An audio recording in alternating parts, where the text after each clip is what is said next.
And that's how I nearly broke my foot. And we got some feedback from the from the barber, Sam. Sam, right? Sam. Yeah. Yeah. We are here out in a field in Wales, reporting live. And I just hope that it's not going to make too much noise on the recording. Hopefully, the AI will be able to get rid of all of it and stuff. But I've just got to hold it very, very still and hope that it all works perfectly well. So You didn't press record for our preamble, so Dan's actually holding the mic. Yeah. Behind the So scenes. I'm holding the mic. Yeah, as like a news just in, and I have in-ears, right? So I even look like a news presenter now when the studio is talking to me. So yeah, I'm trying to make it a little bit slicker because you usually have audio bleed, don't you? So it's a bit easier when you have in-ears. It doesn't bleed so much. But I want to kick in straight away to the main show. But before I kick into the main show, I've been thinking about, I'll probably say this in the main show as well. I've been thinking about anticipation and how building anticipation is key for YouTube videos. So how do you build anticipation?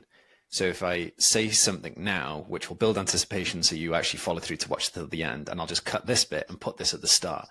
So essentially, this is how I almost broke my foot.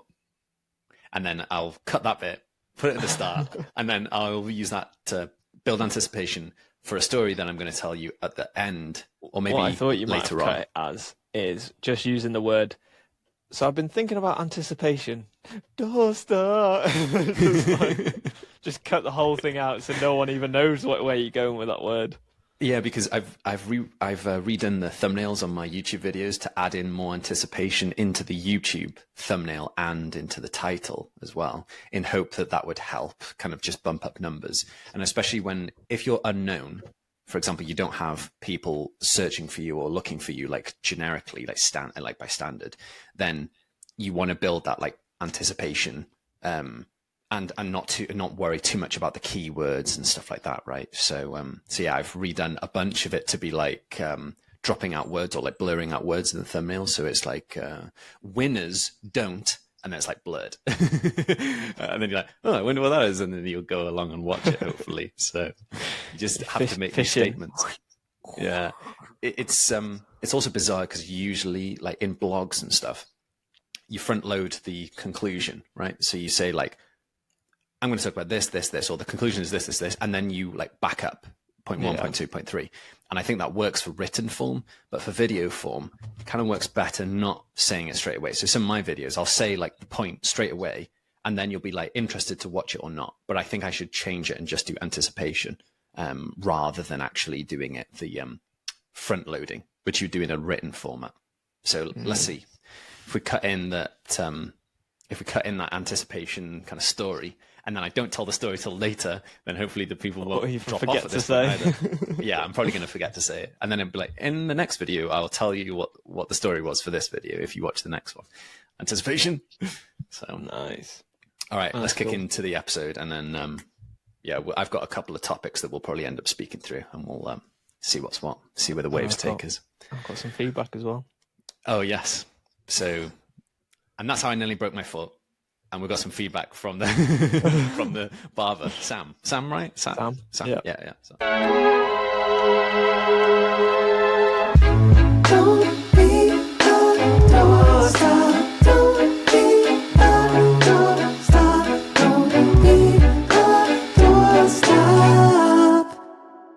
Welcome to another episode of Doorstop. Thanks again for giving us some of your time. Today, I am out in the field as a reporter because I'm holding my mic, or at least it feels like that as well. At least there's no like fish that's going to slap me in the face because it's windy here. That's what I'm glad that it's not happening. However, we may be interrupted at some point. I might just text Kimmer to throw a fish. She's actually out. It's okay. I may be interrupted not by fish, but by a delivery that I have to go and get because it'll be a toilet. And the toilet fits into a really good story. Yeah, that's the anticipation. When is the delivery going to come? So put your bets in now. Is it going to come in 5 minutes, 10 minutes, 20 minutes, 15 minutes or 20 minutes? Anyway, I wanted to, before we jump into the feedback, have you seen that Craig Bellamy is the new manager for Wales? Oh, I heard the rumour that he's probably going to take it. So that's very interesting. I think I was listening like to a news Welsh just pod saying about him. Craig Bellamy is now the manager of Wales. I think that's actually Actually, I'm doing the wrong ear because I've got nothing in this ear, so I have to do this. So yeah, he's That's the new cool. manager. I think that's going to be 'Cause very exciting. I did wonder because he was at Burnley, Yeah. and then as Burnley got relegated, their main manager actually went over to Bayern Munich, and he didn't Right. follow. And everyone was like, "That's a bit weird. Why didn't you follow for a really good job over in Bayern Munich? Maybe because of his family." But then I was listening to what's that Welsh football podcast? Anyway, Welsh football podcast with Owain Tudor Jones, do you meddle? And he was basically talking about, he might be a manager for Wales, and I wonder if that was on the cards, and that's why he didn't go. But that's quite cool. I would like to see Owain Tudor Jones be the manager. I really rate him. I really like him as a guy and a We'll commentator. have to tag him in this. Yeah. Get him going Owain for Tudor it. Jones be the manager or be assistant manager and then take over at some point. I think that'd be cool. Step up from what is it? What does he do again? Henna or whatever. Henna straight to the manager. Yeah, too right. He's built his old Welsh fans. Now he should build his young Welsh fans with doing more of his football stuff. So, anyway, let's jump over to the studio where we've got Tom Ryland with some feedback from Sam. Over to you, So, Tom. He's listened to the pod or watched it. I can't remember what Great. I sent him. He really enjoyed it. He thought it was funny. He said the main thing that stood out for him. Oh, he was okay. like, Here we go. loads of Negative really- news. He's like, no. Loads of great ideas, but he's like, the main thing that stood out for him is he needs to get his personality over, that he's not done that from a barber. And he was basically saying, actually, I guess he didn't say USP, but I guess his USP, his unique selling point in that regards is himself and his interaction with the client, that his barber social media sites don't really show that at all. So he's like, that's the thing that keeps on ringing in my ears to some extent. And then he was asking me, should I put my personal stuff on my barber stuff, or my barber stuff on the personal? So I just said, let me have a look at your personal to know what that is and how can we weave them both together, because if that is, you're really promoting yourself and you get a haircut on the side. Like, you can have a mate and a chat or a laugh or whatever, and then you can have the haircut as the bonus, rather than you're going for the perfect haircut or the quickest haircut, or that is the main thing, is actually you're going for a good chat or a good laugh or offload whatever's going on in life, and then you get the haircut. So it's like, how can we weave that? But then I gave a little challenge at the end as well with my feedback, is how can you bottle that up for then, if you do want to build your business and have more people working for you, how do you get them to buy into that idea? Can you train it in people, or do you have to recruit the right people?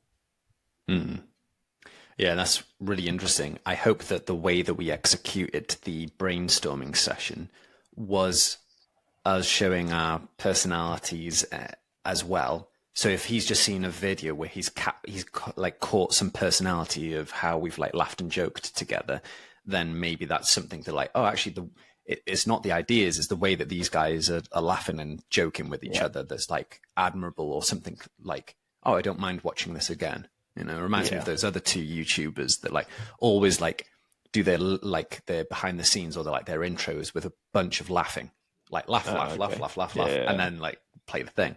So but he also said, he was like, it's quite weird in a good way that someone's talking about my business on a podcast. So he's like, I think he took it as like, it's really weird, I guess, him knowing that Keep they're talking talking about delivery. me type of thing. So you should take your mic and your we're gonna interview. I think you should interview the delivery driver, get him on and see what he says. That would be hilarious. So he was really interested in the fact that someone is actually talking about his business, and I guess talking directly to him. I guess it's that personal feeling, but I guess a podcast is more of a discussion of, I could take away a little bit of that, or I could take a little bit of that. But actually, when you're talking about a specific business, the podcast is entirely for yourself, taking it in, soaking in the ideas, seeing what stands out. For him, it's his personality. And it's interesting to see how do we portray that in his graphics and video work. Plug back in. That's right. We're plugging back in. News just in. Dan is back in the room. So he has just interviewed the delivery guy, and he was a man of little words, a few words, I should say. He was like, name, Dan. Walks off. Oh, okay. So you can't deliver on podcast content then? No. I think the second thing we should do is not the when the delivery arrives. It's number of deliveries, because this delivery was an unexpected one, so there's going to be another one again. So if you betted on the last delivery, that's still incorrect because it wasn't the right one. Yeah, so if you said 15 minutes, you might still be right. Yeah. So yeah, you were saying about personality and how he's kind of like wanting to include personality. Yeah, within his social media content, maybe a website and that type of thing. So that's cool. I think it is definitely, it's one of those things. It's how do you stand out from the crowd, but also what do you double down in? What do you like or what do you enjoy about your job, and how do you make that keep the main thing, I guess. Rather than like trying to compete. Let's say you want the quickest haircut. Well, there might be someone around the corner that does that. So it's very linear in the sense of, you know, who's the quickest haircut because you could just measure it with a timer, and then you always go to the quickest one. I think we captured the whole, like, what's his USP really well. Like, how do we bring a USP thing? You either go down the entertainment route or you go down the character and personality route. And sometimes those are both the same thing. What were you saying about, he thought it was funny, like somebody else talking about his business on a podcast? What were your additional thoughts around there, or was it just funny to him?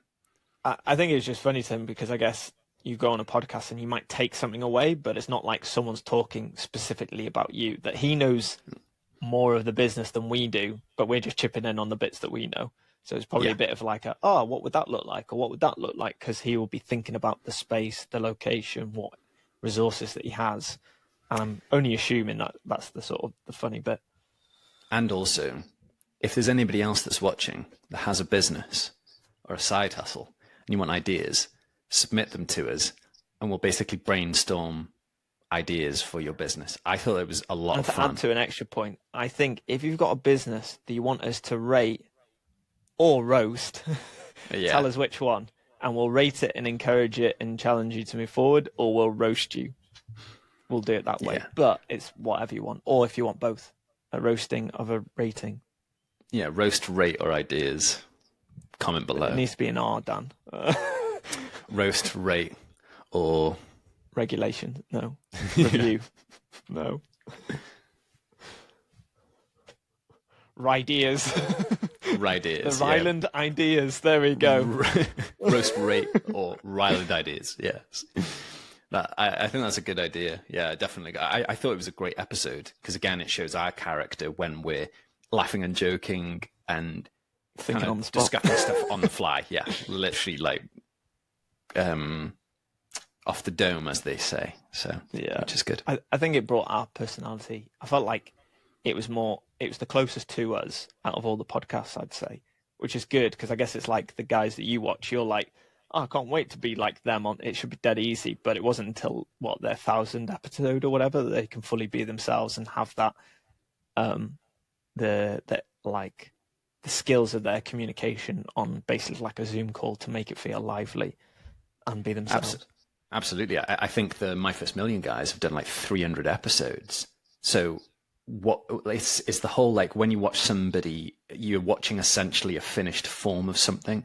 So you should never try and compare against their finished form or their like iterative, like 300th iteration, because it's always going to feel weird. However, I think we've done well, even in our 50 plus, to get some of the basic principles like iterated quite quickly. So for example, we're not doing like crazy fancy rooms with like backlighting and stuff. We're focusing more on just like flow and execution and just like a little bit of editing. Not fancy rooms. I don't know. This is a bed that we got back. So I checked it up against the wall and I've moved rooms. Well, again. Yeah, I've had my mattress up against my wall as well for a while. But and I'm downstairs today because I needed to move out the room because we got Naomi staying over. So, but yeah, it's one of those things, isn't it? I think I want to carry on iterating on quality of content, and that's the next thing to work on. And I think the anticipation thing works really well into that, of like do we build more anticipation into our podcast episodes, or do we not worry and kind of do it more like a documentary kind of conversation and just find some small bit where there's a small aspect of anticipation, and we build that into, like, when we introduce an idea or something, right? When we introduce a new topic, we build in anticipation. And another thing I've spotted this week, so there's something called nights and weekends. Oh, you know what? There's another van here. So if you betted on, what we on 15 minutes, if you bet on 15 minutes, if this guy knocks on the door, it probably is going to be another one. And I unfortunately can't take the equipment with me. Next time I should be like live interview the door people that come to the door. Yeah, we'll give you one of those mic DJIs that I've lapels. Got, then you can just at least then I could carry on. Yeah. And nights and weekends is the idea, though. So the concept is called nights and weekends. I want you to brainstorm what you think nights and weekends is, while I again unplug myself and come back shortly. Weekends. I have no idea what nights and weekends is. Is it catching up with friends? Is it an app to be able to catch up with people? Nights and weekends, or building up a side hustle with people that are in businesses. I guess a dating app, but I guess there's loads of different options on that one. It must be something to do with hobbies or hustles. Those are the two that I'm leaning towards, and hopefully we'll get to find out with this anticipation. For those that are listening, Dan is offline. He has wandered off to get his delivery. If you just signed in now, he's just gone to the door. I've told him to interview the person, but he's unable to take his gear, so I'm sure he'll be back shortly. I feel like I'm speaking at the tennis once it's rained off and I'm just trying to do filler. I guess this is way more difficult than I realised, but it's good fun, as you always just need to keep on talking, because this will help the AI be able to focus on my camera rather than Dan's camera. So then when we get the AI to do all the cutting for us, I think that's what Dan does, it will keep on to me, because I'll be talking throughout this pause of time. But yeah. Day and nights, what do you think that occurs? So my guess is hobbies or hustles. Unless it's something to do with entertainment. I'm not sure. We'll have to see. We'll have to wait and see. I could hear Dan in the background. It's impressive, the fact that the mic can pick him up from his front door. He has actually moved into his dining room, so it's a different background. It sounds like a big delivery, as if he's helping someone out. A lot of sliding along. Yeah, so I guess if you want to comment on this video, what do you think day and nights are, without skipping ahead? So you can comment as you hear this, your thoughts, as it'd be quite good just to build a bit of a community of whoever's listening to us, that they can comment throughout the video. And I think you can tag it with a time, so then we can guess if you've guessed it right or wrong. And that is the fun of it. Just give me 2 seconds so to plug we're back back in. with the reporter. And now we've got Dan with the weather. Okay, now but you won't be able to hear me. We've got Dan Dan with the weather of London. Thanks, Tom. It's windy out there. It's still raining. And as I was dragging in the toilet that I had delivered, I bashed my back on the wooden frame of the skylights. So, but all good here. Pain Back in the to butt. you back to you in the studio.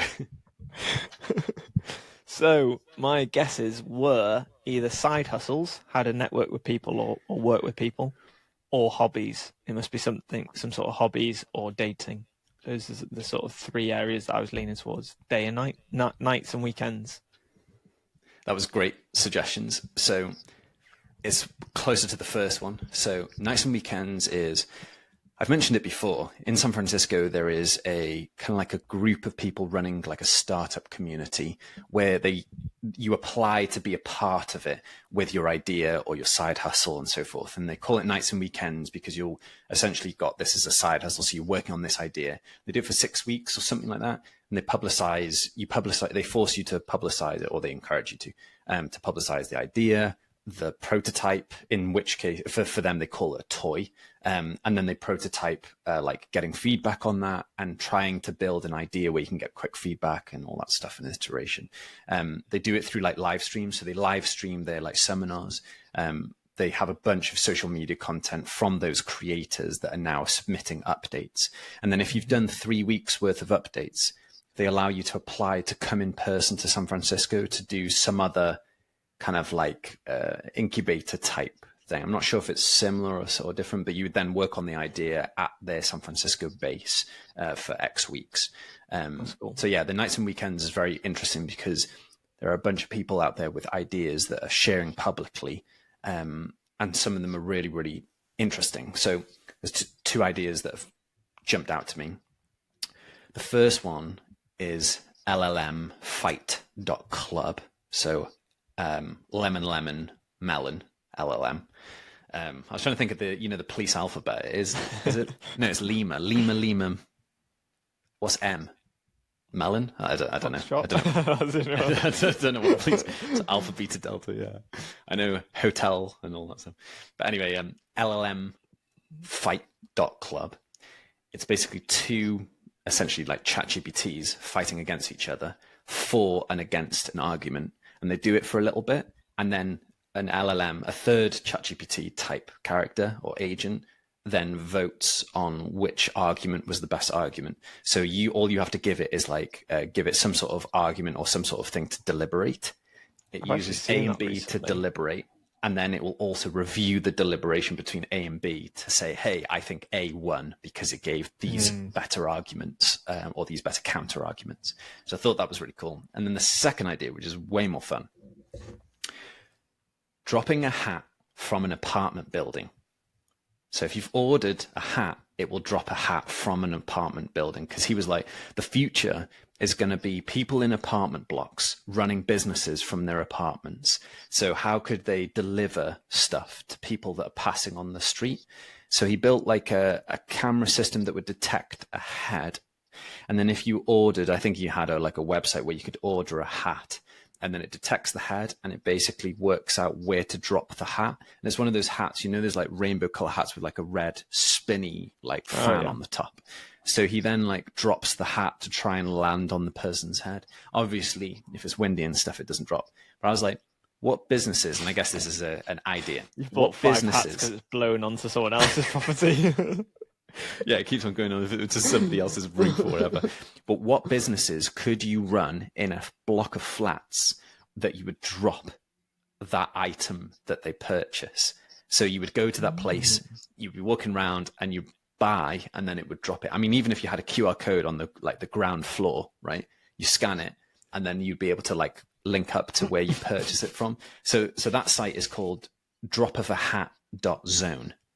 And I thought, again, these two ideas have come from the nights and weekends, and I just think these ideas are so like quite easy and funny to do, and quite quirky, right? They're quite varied. So if you want ideas or creative ideas, search for nights and weekends and just go through Twitter to see what people have been posting about, because they post updates, and you can take that as inspiration. But what else could we drop from an apartment building to make it as a business? I was just in my brain, I was just imagining different like flumes, are they called, or whatever, like different slides, basically. Like when people throw bricks out of that, whatever that's orange called, pipe tunnel thing. Yeah. It's like, imagine if you are on the top and you've got all these different pipes to every different room there, and someone like orders a can and you drop it down and it just launches it into their kitchen or whatever. Probably wouldn't really go down well, but that's the thing that I was daydreaming like in my pipes brain. within the actual apartment. So if like floor 4, I was thinking outside the window and then back into the house. So if you open the door, it can fly a Coke straight into your room. But smashing chaos. Yeah, smashing records since 2024, as in smashing windows or something. Yeah, I'm like, the hat stuff makes sense, because I'm like, why would you be outside and require an item? So if you, let's say it's a hot day, umbrella, probably stab a couple of people by accident, but if you had it like also open, if you could have a trigger point where you could drop the umbrella and it auto opens just before, and then it goes like lands into the road and causes a car crash or whatever. But some sort of like linear drop because a hat makes sense because it's open, right? So you hope that it kind of like floats a little bit and it's not too heavy. Because you can't be like, hey, are you looking for a bowling ball delivery? Well, stand outside this block and we'll lower a customized bowling ball for you. Very like Looney Tunes-esque. Yeah, exactly. Like Tom and Jerry's Looney Tunes. But I thought that was a great idea. So I'm looking forward to following those two ideas, which will be... Just thought of an idea. I don't think it would work, but I'm trying to think of a funny name. Like fresh air and someone drops one mint. So if you're going towards like a business meeting that you forgot to clean your teeth, or you forgot that you call it fresh air, and it's someone dropping like a chewing gum, just a singular one, so it's cheaper. Yeah, And then I was thinking definitely someone would choke if it's from far. But if you're like on your hand, and then chuck it in, but I guess you don't know where it's come from. But... If you had like amazing accuracy, and you knew there was no wind, and you could drop it straight into somebody's hand, and you'd be I think that's pretty cool. Yeah. So yeah, you drop mints of some sorts. As soon as you said mints, it reminded me of like other things that you would want in a moment. So for example, those machines and toilets, like it does mints and condoms basically. So I was like, you could also do that side of it as well, but maybe not. Like, we're not on a land on that area straight away. Maybe like you probably don't want to be meeting up with those individuals that are ordering from that point, but I mean maybe that's safer than not having those items, but who knows. Safety from the sky. Yeah, sky safety, or Skynet as it were. But I've got a final idea, a final other thing that I've experienced this week, which basically this episode is about good ideas and funny ideas that we've seen. But in anticipation of this last idea, I wonder if you've got anything else to say before I say this last one. No, I don't think I've got anything else. The shortest anticipation, yeah. So we've been doing a loft conversion. And one of the things around loft conversions is painting. So if you wanted to paint a house or paint a wall or whatever, how would you typically go about it, Tom? What would you do? You don't know what colour you want. Yeah, you could use a paintball gun. Hey, maybe that's what we should be dropping, paintballs. So paintball guns. Shoot everything and then hope. Water pistols and paintball guns. Colours that you don't know. Technically, I think you can get a deluxe app, scan the room, and then tap it. But I've noticed when I think we did it, the colour actually looks different than when you bought the paint. So actually you had to buy samples, go to your house, trial the 3 or 4 different samples, because depending on the light and the texture and yada, yada, yada, it might change the colour. Or equally, you might only want 1 layer or 2 layers or 3 layers, and then that might change your mind. So it's normally get a couple of samples, paint a section, and then go back and hope that it's not too dark, because then you have to reset it again. That is true. So yeah, you're right. I forgot about the 3D AR, kind of like mapping the walls in a particular color, which is cool. But you're right. It's difficult to know because of lighting and all the rest of it. Samples is, yes, the right one. Now, some samples, as you know, is in the plastic, those like plastic rollers, like plastic kind of like computer cartridges, like printer cartridges looking things. Some samples come in like actual tins, right? You buy them very, very small tins, especially the more kind of high-end paint. But ultimately, you're wasting a bunch of paint. Sometimes people might be able to get away with just the sample, right? As in they've just bought the sample to be able to do a small patch. So they're like always trying to decrease the sample to make sure that you don't just buy samples and never buy the real thing. So there's a new company called, I'm not sure if they're new actually, but a company that I've come across because Kim has bought some stuff from them is called Lick, which is a great name for a paint brand. They send out like these squares. I actually have some of them here. They send out squares with the with like a sticky back plastic, and you stick them on the wall. So then you don't have to paint it. You don't have to wait for it to dry. You don't have to do multiple layers. You can just stick them, and then you can see straight away. And they have the labels on them. They have QR codes on the back. So if you're happy with that color that you've decided, you scan it, and it goes straight to the Shopify page vibes to be able to buy the paint. And I'm like, this experience is so much easier, so much better, rather than like, cool, you buy a little sample, cool, we're going to have to put some stuff down on the floor to make sure it doesn't splash anywhere and all the rest of it. And you have to paint it. And, with like paint strokes, it's always a bit difficult, right? Even though I know they've got built-in rollers. I was like, this makes a lot of sense. They don't then waste paint that they could actually be selling. They've just got them as like sticky plates that they stick on the back of the wall. So I'm like, what a great idea. I didn't realize this was a thing people were doing, but far better than sending. What I was hoping, because you said lick, I was expecting like a little tongue Taste that you this can paint. like stroll, you can just push it up and down the wall, and it's like a smaller sample than a paintbrush one. Because that would be more funny. That's almost like, what are those, those red strips that they like roll up and they're like sweets and they're like chewy. What are they called? Can't remember now. Don't know. But anyway, yeah, it's like that. Places. You stick it on the wall and you just like roll it down and it would be like a strip of it. But I thought this lick stuff is very good. And because you can peel it off and move it, it would be like you could try it in one area with one particular lighting and then also move it to another area with another a bit of lighting as well. So I thought, yeah, again, we're not sponsored by Lick, but as soon as we bought them or I mentioned them, they were turning up in my Instagram feed real hard. So I'm like, they obviously are listening in real well because they've got very good retargeting stuff. But I thought, yeah, Lick was Fascinating. very cool experience, a good experience. What is it from buying a paint. cost perspective? Is it cheaper than a sample, I guess? Or is it just more? I have no idea, but I assume it would be cheaper because they're just sending it out in a letter.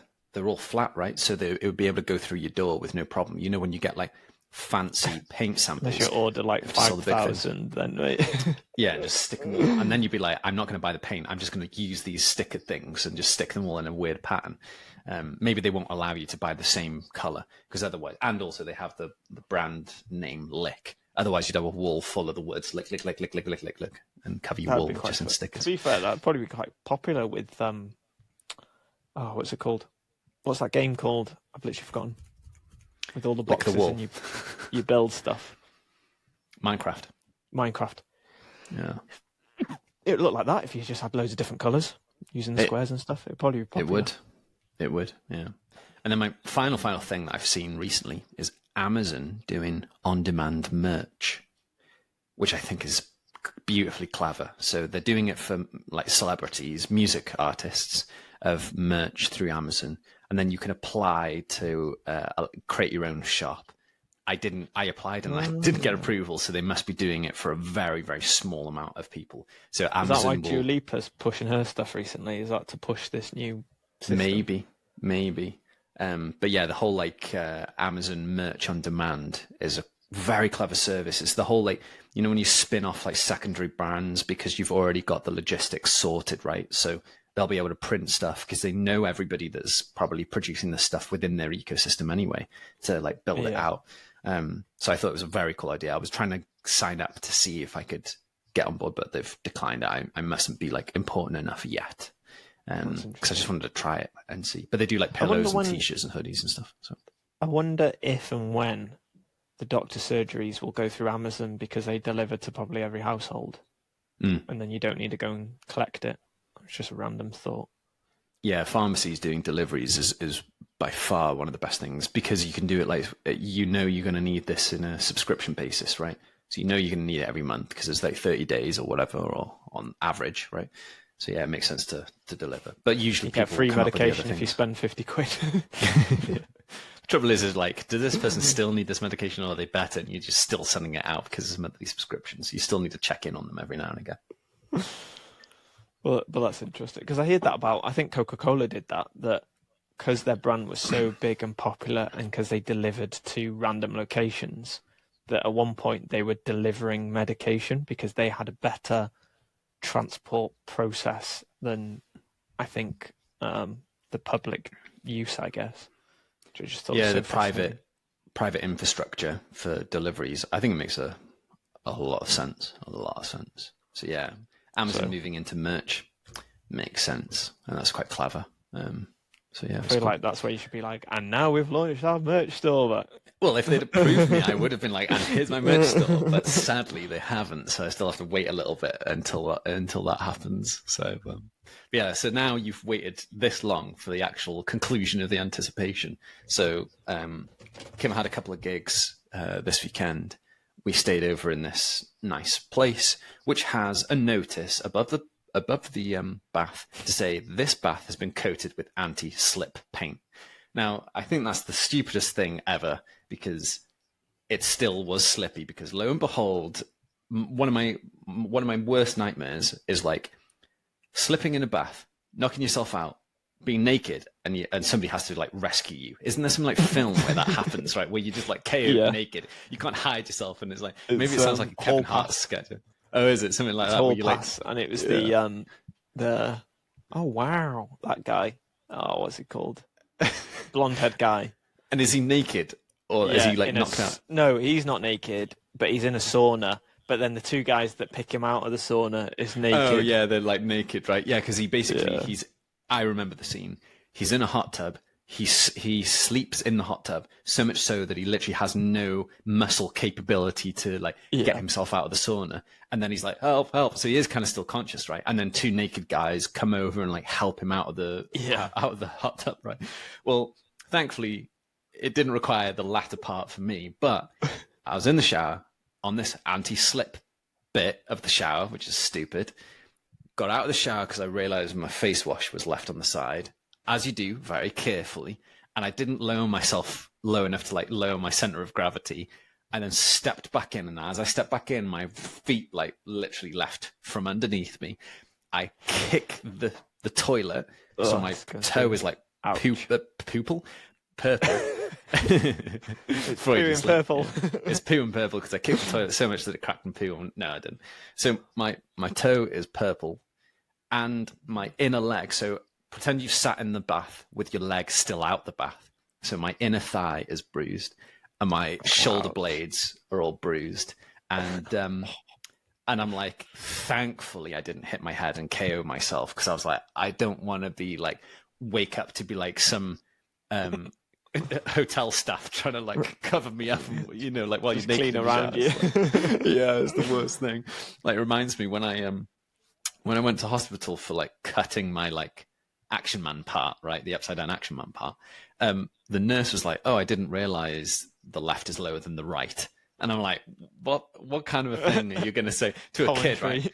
Yeah, you're like a 12-year-old kid and some like male nurse comes in and comments on your junk, which is never helpful, never warranted at all. So I was like, flashbacks to be like, is somebody going to come in and I'll be knocked out, but I'll actually still be able to hear them commenting on my junk, be like, oh, no wonder he slept or whatever, you know, like stupid stuff.